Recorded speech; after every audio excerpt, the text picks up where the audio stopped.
politics aside. I will take that to our guests in just a bit. But first up, here are the top 5 highlights of the Defence Minister's statement today. First and foremost, the Defence Minister did acknowledge that the PLA tried to transgress the LAC and unilaterally change the status quo, something they've tried to do in Galwan earlier. The Indian Army thwarted the Chinese attempt in a firm and resolute manner. The details that are coming out are actually quite important. The scuffle led to injuries to a few personnel on both sides, but no fatalities or serious casualties on the Indian side. And he ended by saying that the forces are committed to protecting our territorial integrity, and that, of course, is never in doubt. Now look at the opposition's big 5 attacks on the government today. Mallikarjun Kharge, the new Congress party chief, said he, that is Rajnath Singh, just read a statement and went off. We wanted clarification and discussion. Shashi Tharoor, Congress MP, also went on to say that we are blaming Nehru for all things. Let us talk about now and today. Manish Tiwari, another Congress MP, said, if we cannot discuss national security in Parliament, why does the Parliament exist at all? P. Chidambaram, another senior leader, former Union Minister, said we should be allowed to speak our mind. He's obviously talking about the Congress party and opposition party that joined truck with the Congress today. And speaking of the rest of the opposition, for example, Omar Abdullah of the National Conference said Centre has failed to maintain relations with neighbouring countries. He could be pointing out to both Pakistan and China in this case. Amidst the back and forth was also a political fight. Home Minister Amit Shah trained his guns on the Congress party and its erstwhile governments over the issue of China. Let us take a look at what he said and how the Congress responded. Now, Home Minister revealed that Rajiv Gandhi Foundation got 1.35 crore rupees from the Chinese embassy while talking about why its FCRA approval was quashed, for example. The Congress countered that by saying, check if the Prime Minister's CARES Fund got donations from Chinese companies. Shah said this money was for Indo-China relationship study. Did the Congress study how Nehru gave away permanent membership that belonged to India to China at UNSC? The Congress responded by saying, if we've done something wrong, hang us. Shah went on to remind the Congress that China grabbed thousands of hectares of India's land in 1962 under Pandit Nehru. To which Congress retorted, why blame Nehru for all things and still in today's day? Congress had dinner with Chinese diplomats during Galwan clash was another charge by the Home Minister. This is something that has been thrown at the Congress party before. The Congress questioned, why is Modi government not showing red eyes to China? Again, a counter that the Congress often mounts against the Modi government.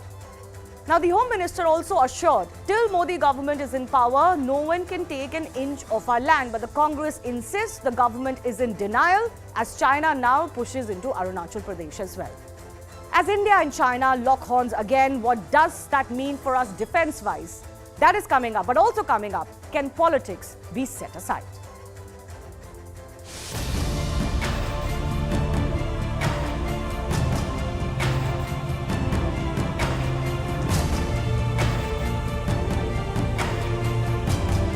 भारतीय सेना ने बहादुरी से PLA को हमारी territory में अतिक्रमण करने से रोका और उन्हें उनकी पोस्ट पर वापस जाने के लिए मजबूर कर दिया।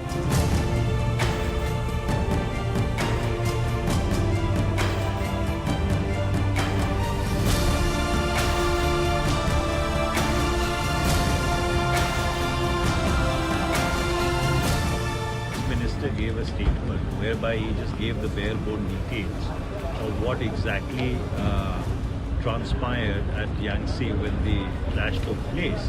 But there is a need for a wider and a deeper discussion on why China is doing that. जब तक भारतीय जनता पार्टी की मोदी सरकार चल रही है, 1 इंच जमीन पर भी कोई कब्जा नहीं कर सकता।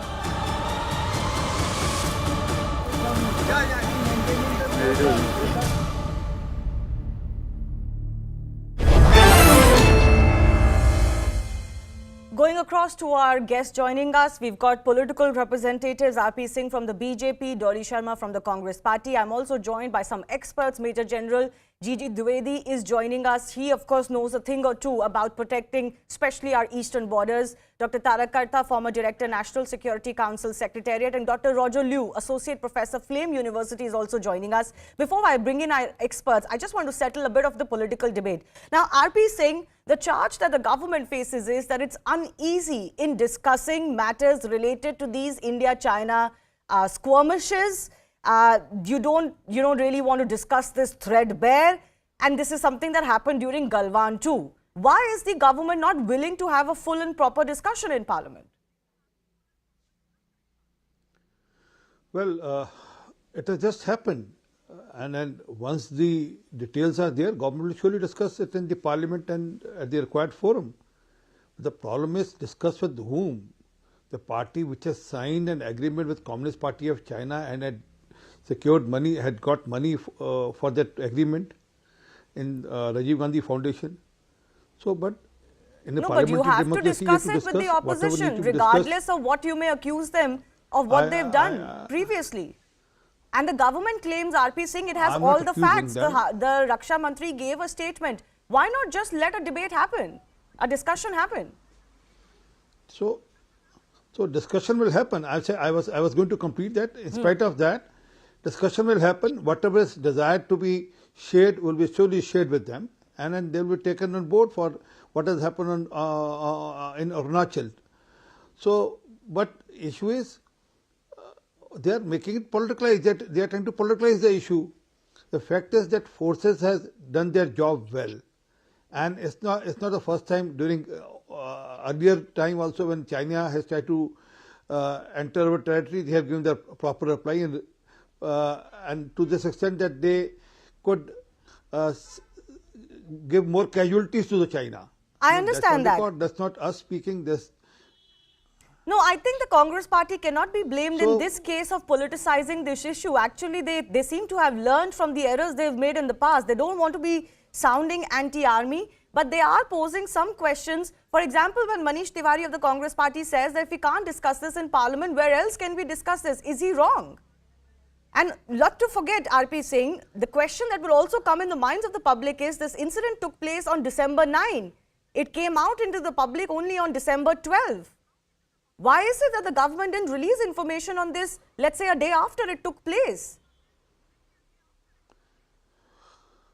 Shivani, you also know all such instances take time to collate informations, and then security of the Jawans was more important than anything else, and that could have been a reason in the mind of the our concerned authorities that let's secure our Jawans first. Let's be ensure that they should be physically taken care, and thereafter government would have shared that in the Parliament itself, I mean, or to the required panel where it need to be discussed. But saying that we are trying to hide anything, there's no reason to hide. And in today's world, nothing can be hidden. I mean, with Shivani Gupta sitting as CNN center, how can one hide anything today? I mean, media will not leave you, or otherwise also there are 10 other sources from where the things will come out, tumble out. So there's no reason for us to hide anything. But fact is that, again, you are saying they are not politicizing it. When please go to Pawan Khera's tweet, you will understand whether they are politicizing it or not, or the way the complete heckling happened in the Parliament. Okay. Because they didn't wanted that question on Rajiv Gandhi Foundation, agenda on Rajiv Gandhi Foundation to be tabled. So there is a timing for everything. Okay, let me take that to our Congress panelists. Government is not going to hide anything. The Congress, on the other hand, faces the charge that you politicize everything. You try to make this about, Modi Sarkar. You try to make this about, the fact that India is politically weak against China, or politically weak currently, instead of coming together as far as our defense challenges vis-a-vis China are concerned. And the other charge you also face is that you walk out. Even when the statements are being made by the defense minister or any ministers, you walk out. You don't want the discussion to take place. Ma'am, first of all, I would like to salute our Indian soldiers for the bravery, for the brave-hearted soldiers for what they have done on the border. And I would like to wish speedy recovery to the soldiers who are recovering from their injuries. And also, we strongly condemn the Chinese intrusion on the Tawang Arunachal Pradesh area. Now, as Tawang. is talking about the Rajiv Gandhi Foundation thing, that is very much there in the public domain. And also, the donation that was accepted was for some research work. That is clearly mentioned. No, no, And ma'am, it I'm was, not asking you that question. I'll accepted by come to even the Rajiv other Gandhi governments Foundation also. later. Dolly ji, I didn't ask you that question. And the other thing, I asked you the question about the fact that the Congress, as a responsible opposition, must also allow discussions to take place. You are accused of wanting discussions, but you often walk out. Or there is heckling. Even today, when the Raksha Mantri was giving his statement, some of your MPs were heckling him. What's the need for that? ma'am, there is a different sort of environment that BJP has created these days. Is when it comes to BJP, there's nothing, they leave to politicize. And when it comes to the opposition, when we try to raise the issues which are related to the security of the nation, to the security of every human being who's sitting safely here, is all because of the Indian soldiers who are who left families, and are making everything possible to safeguard us, to save us, so that we can sit comfortably here. So why should we not raise questions on BJP government? Why should we not ask कि प्रधानमंत्री जी ने पहले भी कहा है कि ना कोई घुसा ना कोई आया, और क्या क्या लद्दाख में हुआ, क्या क्या पहले भी हुआ, अरुणाचल प्रदेश में गांव तक बसा दिए वहां पर चाइना ने, वो सब पर सवाल क्यों नहीं होना चाहिए भारतीय जनता पार्टी की सरकार से? होना चाहिए मैम। जब प्रधानमंत्री देश के ये कहते हैं कि कोई नहीं घुसा, तो हम चाइना को खुद ये मौका दे देते हैं कहने का कि हम तो घुसे ही नहीं, हम तो आए नहीं, हमने तो कुछ किया ही नहीं। My question to you is not why you shouldn't ask these questions. My question to you is that did you actually seriously want a discussion? The Home Minister today accused the Congress party of running away from the discussion, because if the discussion was to take place, one of the discussion points was also the Rajiv Gandhi Foundation. Ma'am, mike off कर दिए जाते हैं opposition के, बोलने नहीं दिया जाता. We wanted to discuss in detail. They doesn't allow us to discuss. Yes, okay, RP Singh, please respond to that. This is becoming a bit of a problem for the Treasury bench. You must allow discussions to take place, especially on issues like this. The entire country wants to hear you. देखिए कैसे कोरा झूठ बोलते हैं कि mic off कर दिए जाते हैं, मतलब इससे थैंक यू, कैसे कोरा झूठ बोलते हैं कि माइक ऑफ कर दिए जाते हैं. अगली बार अपने माइक लेकर जाइएगा अगर आपको ऐसा लगता है. और आपकी आवाज़ तो बहुत बुलंद है, आप बिना माइक के भी बोल सकते हैं, मतलब झूठ बोलना सिर्फ बात बिना बात के. पहली बात, कभी कहीं एक रिकॉर्ड दिखा दीजिएगा जहाँ पे माइक ऑफ हुआ, प्लीज़ अगली बार झूठ बोलने से पहले. दूसरी बात, अरे डिस्कशन के लिए तो बोला था, you walked out of discussion.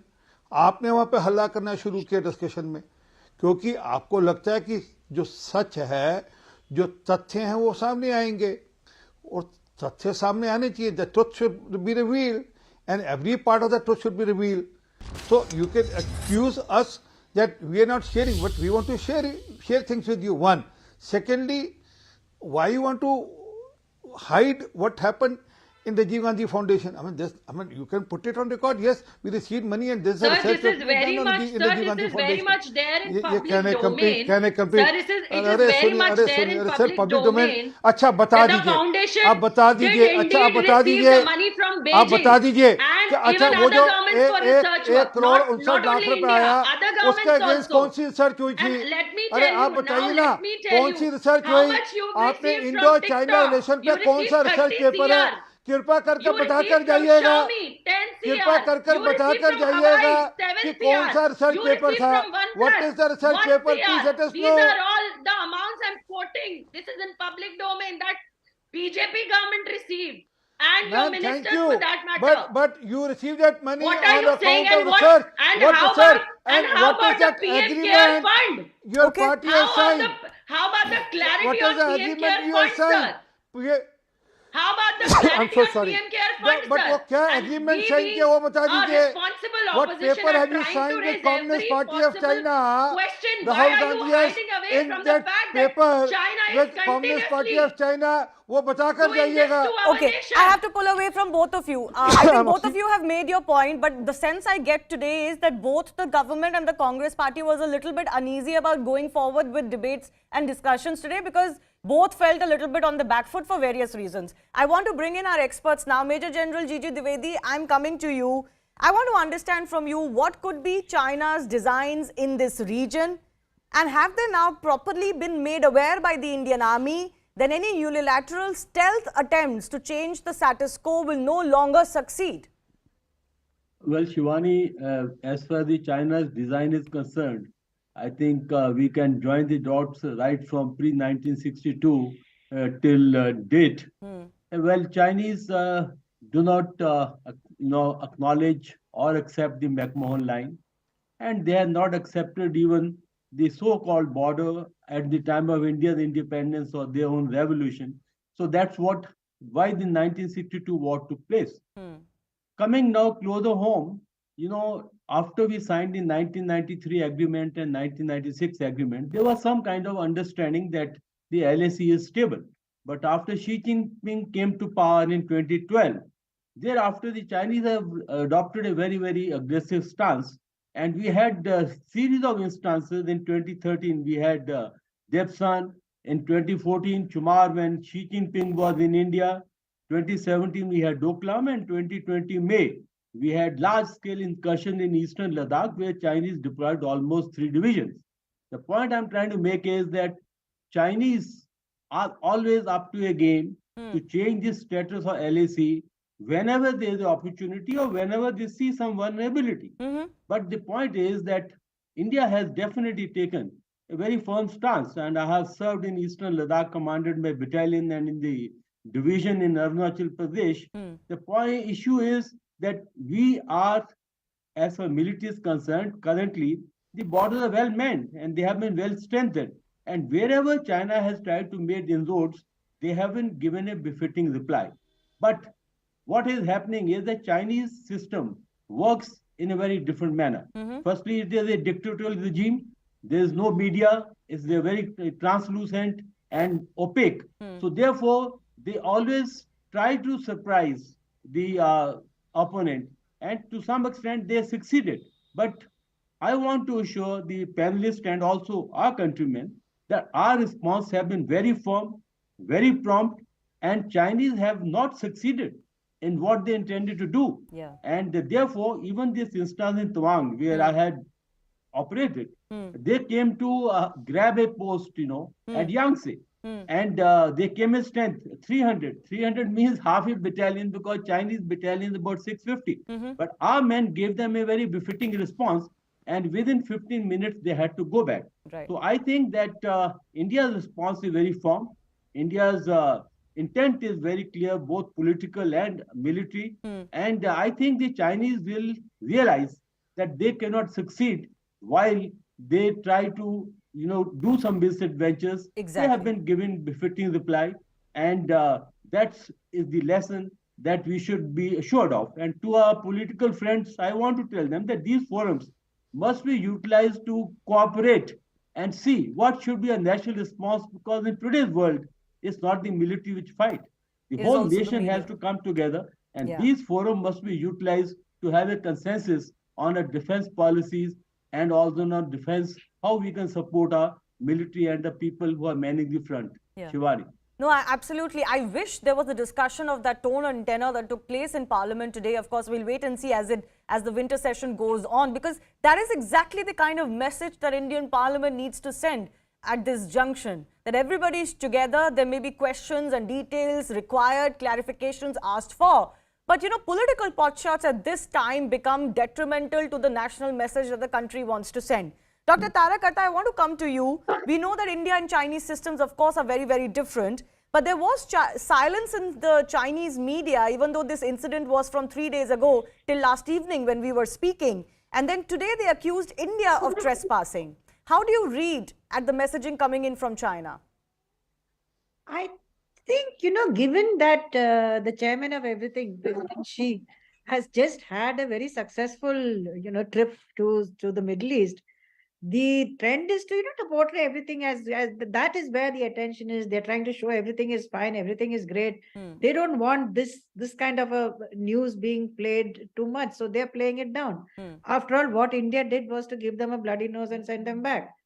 But I think what Major General Dwivedi said is also correct. Ever since 2013, when she came into power, ever since then, this is it's a much more assertive China globally, not just against India. Globally, they are much more assertive. They are going to have to take that into account. Third is the question of, again, I will completely agree with you. I wish the opposition would ask questions as how do you, foresee looking, dealing with such things in future? Because there will be more, let's be assured. There's going to be more such probes across the border. How are you going to deal with it? What is the defense budget like? Those are the questions the opposition should and must ask. This kind of wrangling is detrimental, and I think the Chinese must be very happy. So final is I'd like to say is that why didn't they announce it immediately? You do have the families of the Jawans to think of. Okay. You don't announce it suddenly saying that, oh, so many people have been injured. You wait, you watch, you see exactly what you want to say, and then you announce it if at all. I mean, Okay. there are many times when you may not announce, you don't want it said. So there are reasons of national security why some issues can't be brought out entirely into the open.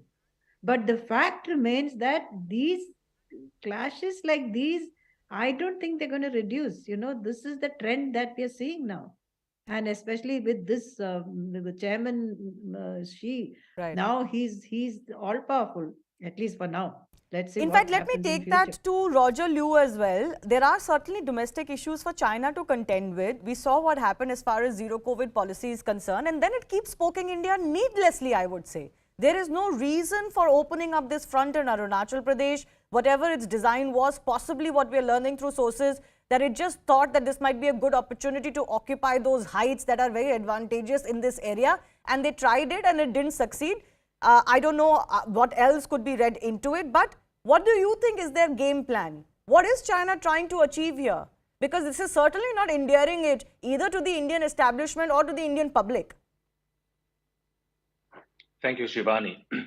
I think what China is doing is to sabotage the success in diplomacy that the Modi government has acquired, especially after we got the G20 presidency, when Narendra Modi, the prime minister, said that India has strength to launch a new agenda to the world. And now Xi Jinping said no, because we are the one who has strength. And after the 20th Party's Congress, they are going to show their strengths that they can sabotage us. And another important thing is that we are getting closer to the U.S., especially for the previous few years after we incorporate ourselves into Quad, because we want to protect our northern borders against China. So we choose to be closer to countries like Japan, Australia, and the United States.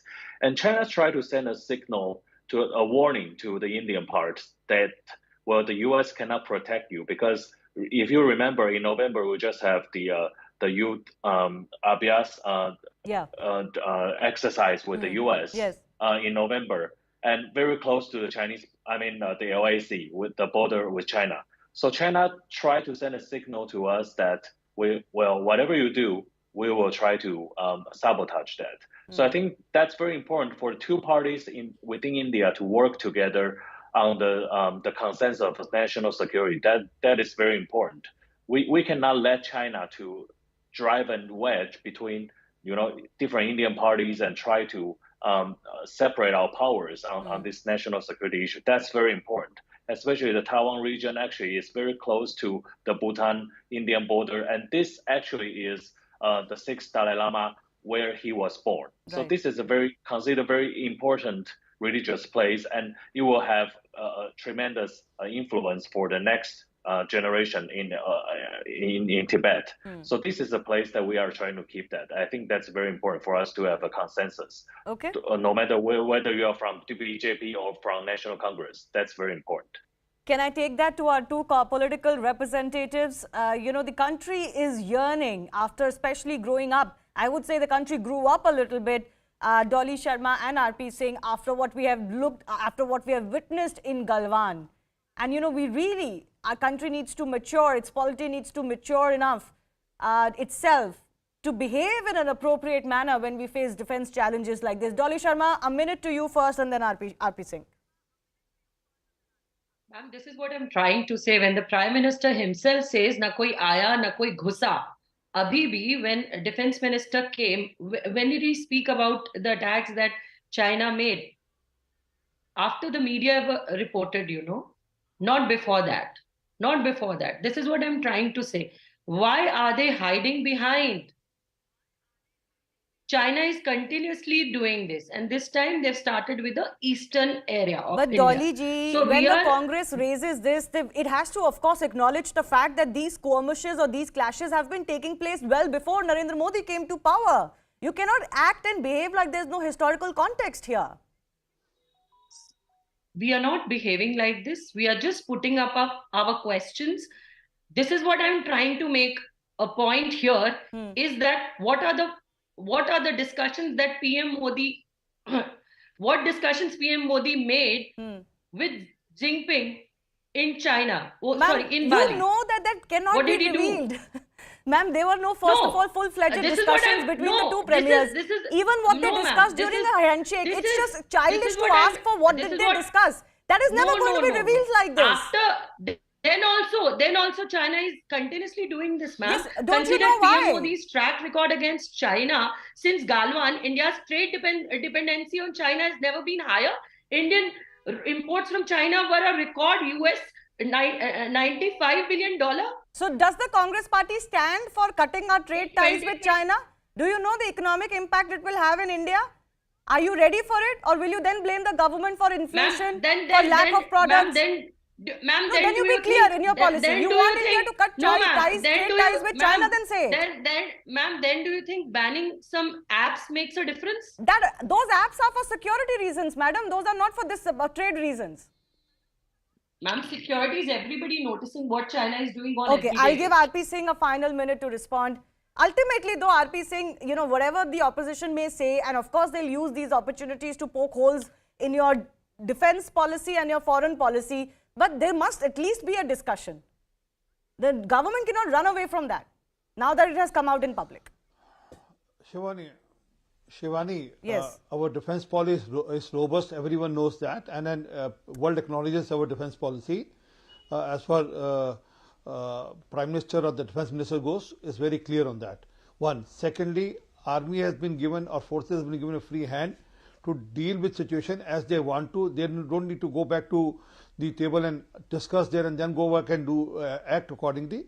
They are given a free hand, unlike 2611 when Air Force Chief asked for it and he was not given permission that if he can strike or not. But given that, but we are prepared to discuss each and everything.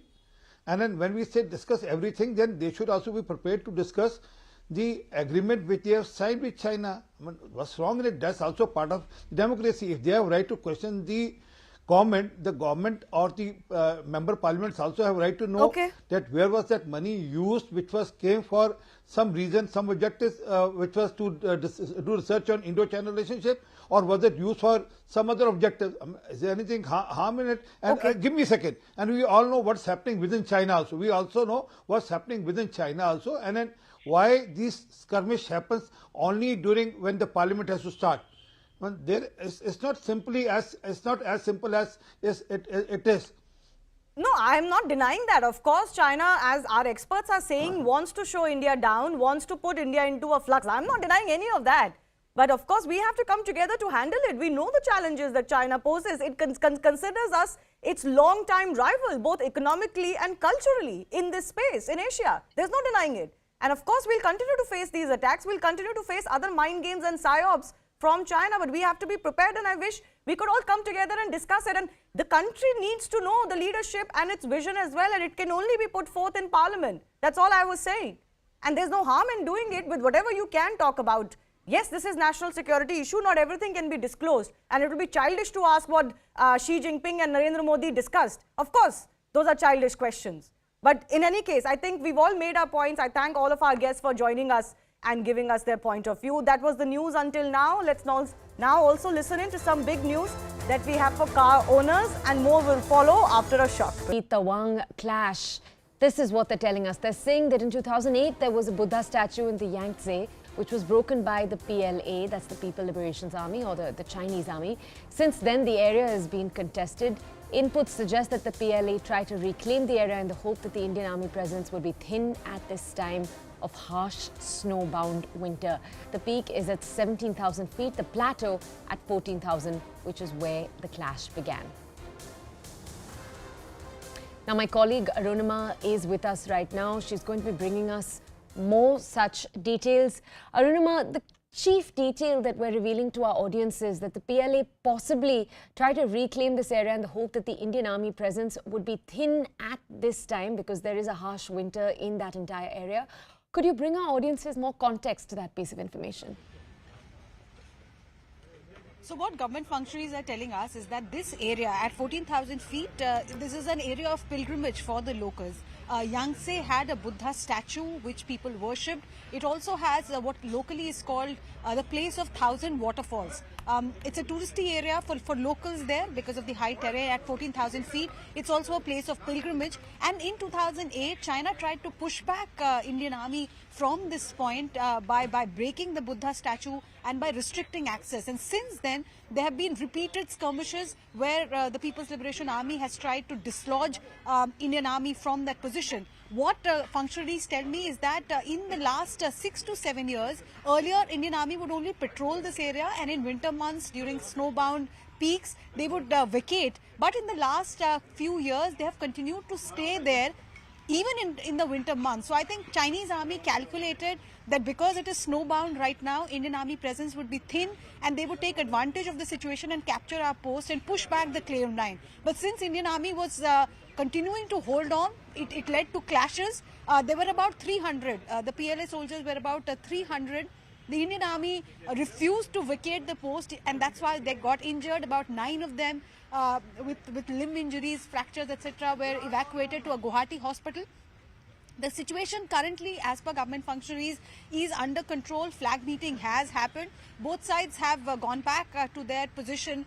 Status quo has been restored. But it just shows that, repeated attempts are being made by China to reclaim parts of line of actual control, which they think is their territory. Pallavi has been bringing details to us about possible moves pursued in the parliament by opposition parties like the Congress and a few minutes ago the AIMIM. Pallavi, over to you. Well, as the government as sources are pointing out, that it's not the first time these kind of clashes have taken place and India has retaliated quite strongly.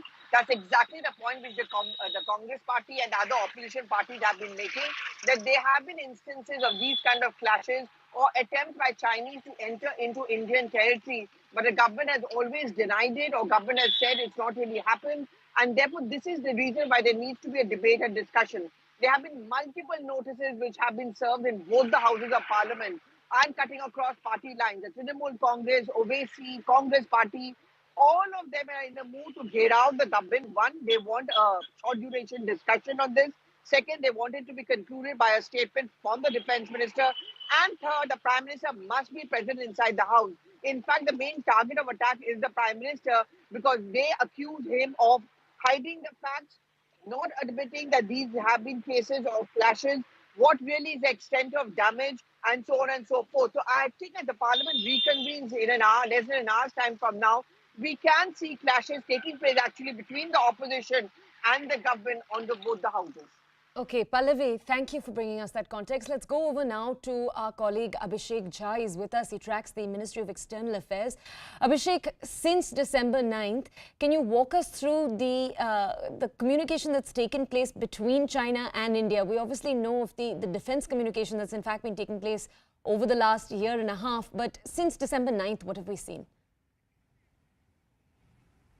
So far, there has not been any official release regarding whether any diplomatic negotiation or diplomatic talk took place between India and China in the aftermath of the December 9th clash that we have witnessed along line of actual control in Arunachal Pradesh.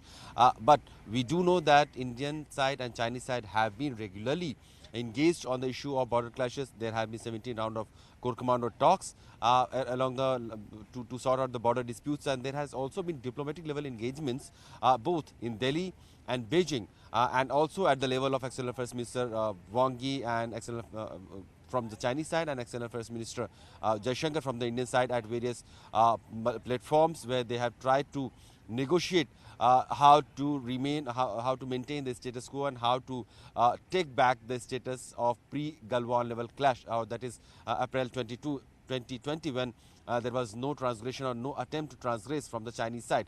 But so far, in the wake of 9th December incident that we are talking currently, there has not been any official communication, if any diplomatic communication has been between the Delhi and Beijing. Armed clashes took place between India and China. They were reported yesterday. They took place, however, on December 9th. Now, these clashes took place in Arunachal Pradesh's Tawang sector, where both sides were engaged in a face-off. The face-off led to minor injuries on both sides. According to sources, the chances of casualties were high and do seem to be higher on the Chinese side. Several soldiers have been injured in the clash, with the Indian soldiers already being taken to the Guwahati.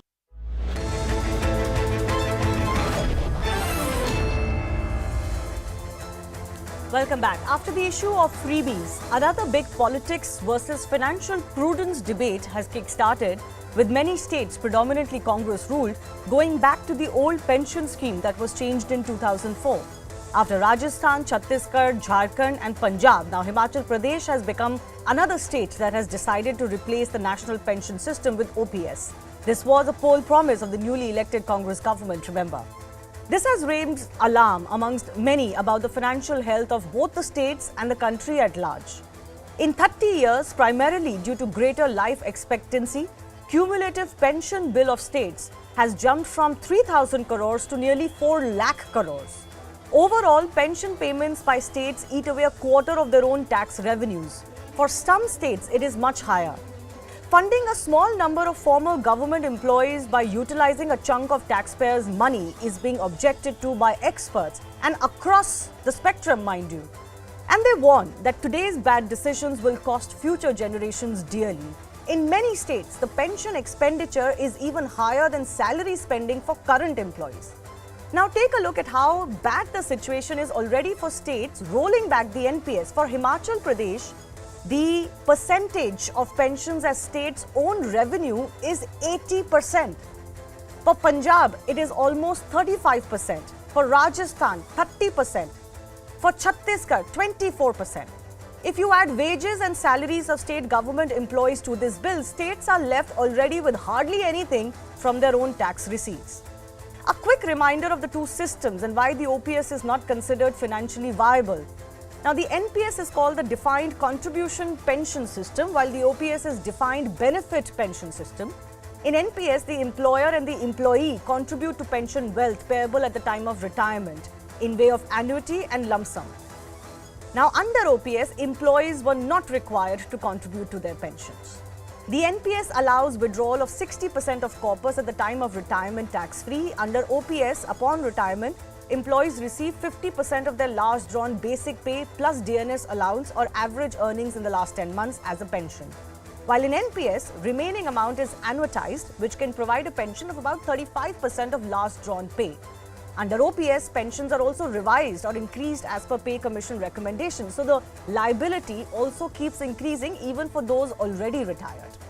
The big question today, with some states reverting to OPS and promises of the old pension scheme increasing by the day, are we not inviting a financial disaster? We have two experts joining us.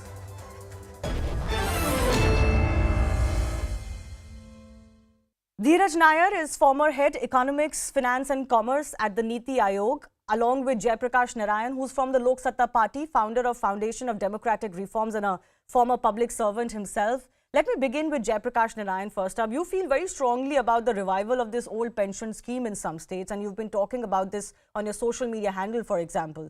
Now, the Congress government in Himachal Pradesh has already promised it. We've got governments in Rajasthan, Chhattisgarh, and Punjab talking about it. We've got West Bengal that never even implemented the new pension scheme. What do you think are the dangers of going back to the old pension scheme, and why do you think this is such a wrong path for India? Let's take three facts, Shivani. When we became independent, our average lifespan was about 31, 32. A retired employee probably did not live much longer on an average. Today, our average lifespan is close to 70, and most of the employees, because these are from the higher classes, they probably, after retirement, there is a 30, 40-year lifespan. We have forgotten about it. Even in the old pension scheme, what is old pension scheme? It is nothing but what is called defined benefit scheme. Right. That means irrespective of what happens, irrespective of the money is there or not, you get a guaranteed amount. It's not merely a fixed amount. It's index linked. Therefore, there are people who retired at 10,000 rupees salary They are now getting 50,000 rupees pension. One of the reasons why in defense forces we don't have money is one rank, one pension means most of the defense budget is going for pension. Because after 15 years service, you have 50 years, 60 years pension. Yeah. So what happens is with expanding age, lifespan, the period which they're entitled to pension keeps increasing. The second is India is about the only big economy, even in this old defined pension, defined benefit scheme, never had any contributions for the employee or employer. Other countries actually collect from the employee and put away some money from the employer. Even if that money is not enough, at least there's a significant amount of money in the kitty. Whereas in our country, what is happening is, for the services rendered today, your generation, because you're much younger, you are going to pay tomorrow, 30 years later. It's absolutely unfair, fiscally disastrous, and immoral, because we don't burden our children. If at all you pay it now. You put away the money for the pension today, either the government or the employee. So even the model, even the old pension scheme to which they are reverting, even that is bad by global standard. Third is world, they given up old pension scheme, that kind of defined benefit scheme, way back in 1990s. We started later. We must be very grateful to Atal Bihari Vajpayee because he had the foresight, despite the government not being, a government, the single party. He had the foresight and wisdom, and he built consensus, and all parties must complement them. Not only did they implement at the national level in 2003, 2004, except Bengal, as I said, every other state implemented it because they understood. They understood the realities of the situation. Numbers are clear. Now, let me quickly cite some of the numbers. Just 9 years ago, Shivani, the total state level, I'm not talking of union government, the state's pension burden was 1,45,000 crores. Last year, I don't have this year's numbers because there are some states they haven't given the numbers. Last year, 2021-22, it was 4,07,000 crores. In just 9 years, the pension burden went up 3 times. And extrapolated to the future, what happens? Today, for instance, the pensions under the own revenues of the states, that means the revenues that they're collecting from the state without money from government of India, they constitute 30% of the total revenues. All the taxes and other fees that state governments collect, 1/3 is already going for pensions alone. I'm not talking about salaries. Salaries, yes. Pensions alone. Now, what will happen, even if you take government of India money, overall, if you take all the states, about 13 to 14% of the money is going towards pensions alone. Now, Andhra Pradesh government has done a lot of detailed calculation. That gives you an indication across the country with some minor variations. You take the pension as a share of total revenue, that means including government of India's transfers. Today in the state is 11%. It will become 40% over time. By 2030, it will become 16%, 2040, 20%, 2050, 29%. Remember, this is total revenues of the state. Only pensions are taking away 30 or 40%, nothing left. I'm not talking of salaries. Yeah. And you add salaries burden to that, and then what happens is to fund this, the states will borrow more. And we already know, we've been discussing this in context of quote-unquote freebies, Mr. Narayan, what the debt ratio for many of these states already is. Now, already the states at 34, 35, some states at 43, 45, Punjab is at 58% of the GDP, whereas the norm is 20%. Already you've got 3 times. The borrowings will become 3, 4, 5 times this, not in mere absolute numbers, as a ratio. This is a looming disaster. This is a meteor, a massive meteor hitting us, except that in the case of a meteor, at this point in time, we can't do anything. This is in our hands. Not only are we not doing anything, we're actually destroying ourselves because Vajpayee government has done it. All leaders across the country, all parties, wisely accepted, except in Bengal. Now, foolishly, we want to go back on that. There cannot be a greater disaster looming in this country, destroying our children's future. I am saying this not with hyperbole. I'm not prone to that. With absolute sincerity. Mr. Nair, I want to ask you, I mean, I just run the numbers for Himachal Pradesh, for example, that has become the latest state to want to go back to OPS. Their percentage of, pensions to their revenues is already 80%. I'm, flabbergasted with this number already. How is a state like that going to be able to fund the old pension scheme, and what is it going to do to its economy? The thing is that, as Mr. Narayan has earlier said, the burden is not now. It will come, 20, 30 years from now. So, I mean, it's easy for today's leaders to, take this step because they know they don't have to pay for it today. It will be paid for at a future date. Because, even if you remember, when we graduated from the old pension scheme to the new pension scheme during the Vajpayee government in early 2004, all those who had joined government service before 1st January 2004 remained on the old pension scheme. Yes. It was only those who joined after 1st January 2004 who were graduated to the new pension scheme. That was done to reduce the resistance and to get the reform done. That what you call grandfathering of the existing people happened, and the new people were the ones subjected to it, right? So again, now the old pension scheme will presumably start again in particular states, including Himachal, to people joining government service now. So the burden will come later. But the fact is that, the points that Mr. Narayan made, that, populations are life expectancy is growing, the burden is bound to grow. And, at the end of the day, there's only so much fiscal space the center has, the states have.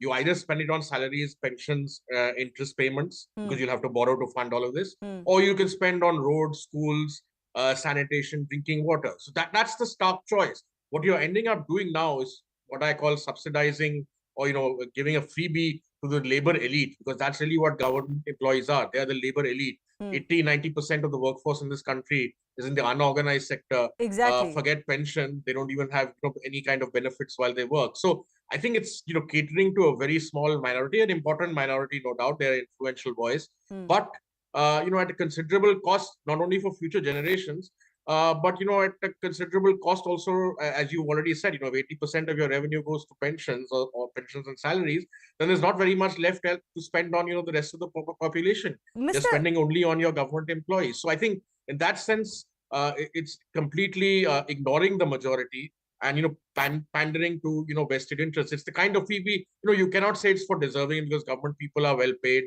They have secure jobs for life, which nobody in the private sector has. You and I don't have. So government employment comes with a lot of benefits. And I think this additional freebie, it's not affordable, it's not productive, it's not to the deserving. So on no criteria, I mean, some freebies you may say, if it's feeding poor, even if it's not productive, it's worth doing. But this is not that kind of so, Mr. Nair, spending. I want to understand from you. I want to understand from you, nearly 20 years after this reform was pushed through, why do you think there's been such a hankering for to go back? Where is this coming from? When we all accepted and agreed that we needed to move on, and the entire world has moved on. Yeah, but you see, populism never goes away. It keeps coming back in different forms. We've done many hard reforms, including this pension scheme. We've done the hard-fought reform of removing fuel subsidies and moving to market prices for fuel. So there are a lot of reforms which have done, but nothing is irreversible, because influential vested interests, influential interests who have a voice will continue to demand. It's good for them, but it's not good for the rest of the people, and it's not good for the economy. So I think it's mature polities don't go back on reform. We can say you can argue about what to do next in terms of reform, but you should never have an argument on going back on something which was done 18-20 years ago and which was accepted across the board then. So it's a dangerous trend, because this can open the door for a whole lot of other reversals, including other kinds of wasteful subsidies, which it was a hard-fought battle to get rid of them. Now once old pension scheme is back, the next vested interest will try and bat for their own subsidies to come back, or defined benefits of different kinds to come back, which will be damaging to the future of this country. So you're basically, come back to again, you populism, to as you said, I mean, before every election, I'm going to understand from you in just a bit of what we can do to, let's say, reduce this clamor. But I'm just going to come back to you. But I want to pose the same question to Mr. Narayan also. What do you think is the basic reason why suddenly, after agreeing to it, as you said, unanimously, There is now a culture growing, unfortunately, currently in Congress ruled or Congress alliance ruled states where they're promising to go back. Why? Why now? Shumani, two broad things. One is I can understand the frustration and compulsion of political parties, world over, fair. Even in a country like United States or in France, rich countries, anything given free or immediate short-term benefit to individuals, not really long-term good to the society. Immediate benefit gives you votes. They become popular. Loan waiver for the students in America, or a lot of money to people's pockets in America. They're very popular, except now they're paying the price, high inflation. Why is it happening? Because of that. Now interest rates are going up, economy is going into recession. You're complaining all the things. France, they want to increase the retirement age precisely for this purpose. President Macron is arguing France has 62 years retirement, rest of Europe has 65 years. He's saying extend by another 3 years. That means pensionable period is reduced. So overall pension burden comes down. The French people are opposing. He's lost a majority in parliament. So I can understand this in a democracy, but at least have a balance. I'm not saying you should not indulge in welfare. The poor people require our support and welfare. But what is happening is the employees of the government constitute 1% of the population. Yeah. Maximum 1.5% of the population, actually 1% of the population. They really, in India, even the lowliest employee is bigger than 90% of the people of the country. In terms of security, in terms of a regular job, in terms of wage structure, in terms of other securities, influence, networking. Now, we are mortgaging the future of the balance 99% because we're worried about this 1%. In a first past the post system like ours, you don't know where the winning votes are. You always fear, my God, I lose by another 100 votes, another 1,000 votes. So they're not able to resist the pressure. And employees are very well organized, very vocal, very smart. For instance, all of Indian taxpayers must shout about this, except you and I. Why are not others shouting? Most people don't know. They think somebody else will do. People generally are not organized, whereas employees are very effective in organizing. Trade unions, collective, 1,000 people gather, they fund it, they bamboozle political parties. Parties are terrified employees because elections, polling booths, they manage the polling booths. So it is an extreme form of playing to the galleries, completely disregarding the people's interests. These governments are hurting the poor. I'm saying it openly and candidly. These governments are actually hurting the poor whose name they're seeking the votes. They're destroying the future of our children. And economic growth prospects, we're talking about 6 or 7% now. I can guarantee you, give it up. They become zero. Yeah, I think both of you are reiterating the same point. I have final minutes left. Mr. Nair, I want to understand from you, what is it that the government can do to make the NPS more attractive? For example, there was talk of increasing the annuitized portion of the NPS so that what you get from the remaining portion can be 45% of your last drawn salary. Is there something that needs to be done? Look, I think it's a fairly good scheme, and I don't favor tinkering with it. Pension is pension, right? It's not you can't get the same salary or close to the salary you're getting when you're working. When you're working, you're productive. When you're on pension, you're not. So I don't think that's the point. I think, the fact that it's you can make it more aggressively market linked so that, perhaps, the kitty itself can increase by, higher returns. But that again will cause problems because people want a guaranteed return rather than playing with risk. But I don't favor any change to the NPS because why? I mean, why should it be changed? I mean, I think it's a fairly generous system. As I said earlier, most of the country and most of the world works on defined benefits that you pay some and your employer pays some, and you get it at the end of your working age. So I think we have to move towards global best practices, India best practices, and not go back to system which is totally discredited. I mean, this is the kind of pension burden which bankrupted countries like Greece and Portugal and Italy and so on. And those countries lost significant amount of GDP because if the state overreaches and has to pay all these unproductive bills, at some point it's bound to collapse. It's not a sustainable system. So I think rather than worrying about government employees, I would like to change the narrative. If money has to be given and money has to be given for pensions, give it to people in the unorganized sector. Let the government, give a pension to people working in unorganized sector, people who are, as Mr. Narayan, we have to look after them. not government employees. So change the narrative. Even if you're talking about direct transfers or what are broadly freebies, at least direct them at the deserving. They also vote. They also need better lives. And in their case, any extra amount that's given to the poor, they'll spend it and boost the economy.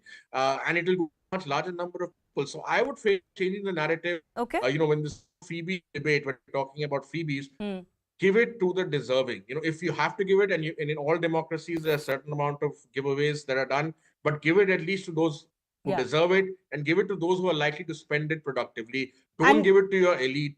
Don't give it to your 1%.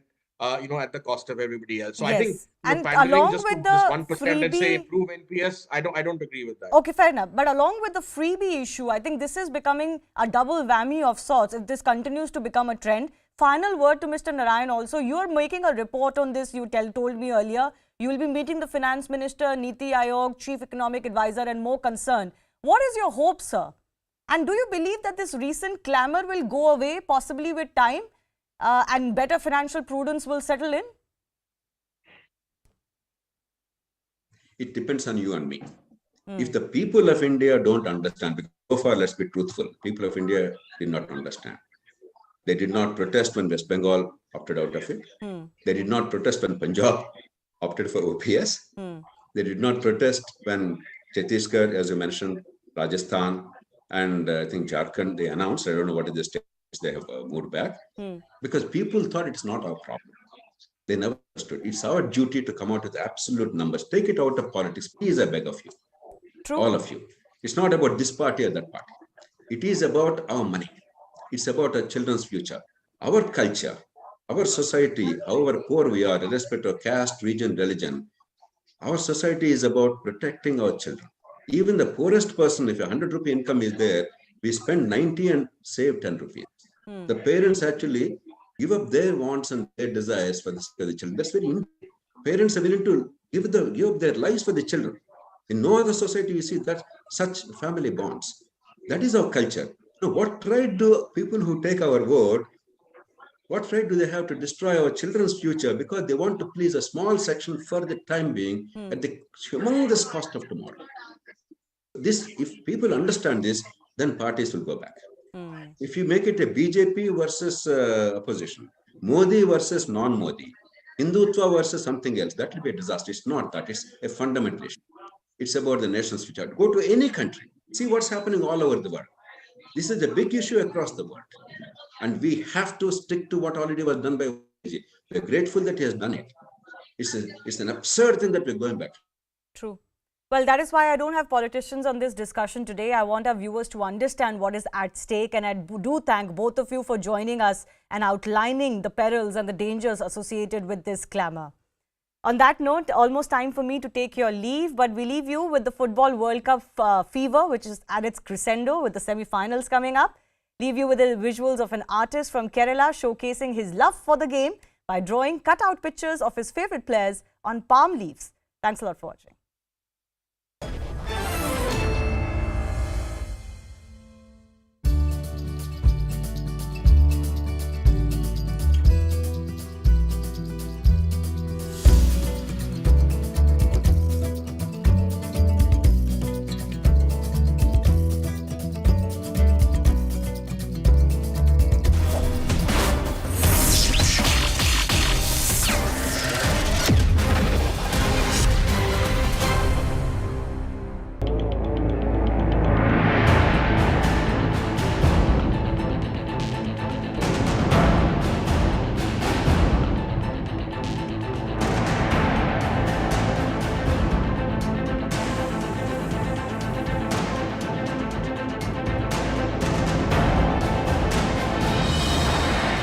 भारतीय सेना ने बहादुरी से PLA को हमारी territory में अतिक्रमण करने से रोका और उन्हें उनकी पोस्ट पर वापस जाने के लिए मजबूर कर दिया। अध्यक्ष महोदय, हमारे किसी भी सैनिक की न तो मृत्यु हुई है और न ही कोई गंभीर रूप से घायल हुआ है।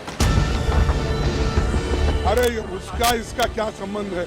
तुम अगर हमारी गलती है तो फांसी पे लगा, लेकिन इससे क्यों जोड़ रहे हैं?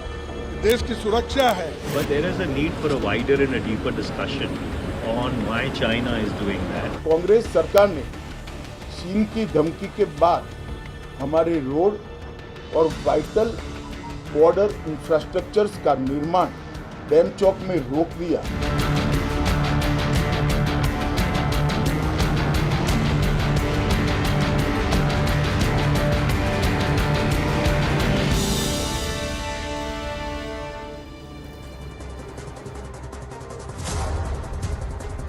Say Jai Hind. Thank you for taking the right stand. This word Jai Hind, ladies and gentlemen, means a lot. You ask any man, any person, any woman, anybody in uniform what Jai Hind means. Ask any soldier.